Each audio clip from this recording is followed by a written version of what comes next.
الجمهور السلماوي كله، وتحية للجمهور المغربي اللي كيساندني وكيشجعني لغاية هذه اللحظة، وكذلك الجمهور في كافة الدول العربية وكذلك الدول الأوروبية.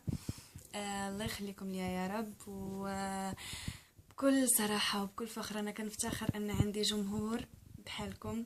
أول حاجة اللي كتميزوا بها هي الأخلاق، فخليكم على أخلاقكم، لأن الفنان كترسم صورته من خلال جمهوره. يكفيني أن عندي جمهور خلوق ورائع بحالكم كيشجعني ووقف في جنبي لغاية هاد اللحظة وعمره ما تخلى عليا. فكنبغيكم كلكم واحد بواحد، كنوجه لكم تحية كلكم، تحية حب وتقدير واحترام. ويا رب يا رب يا رب يخليكم ليا يا رب.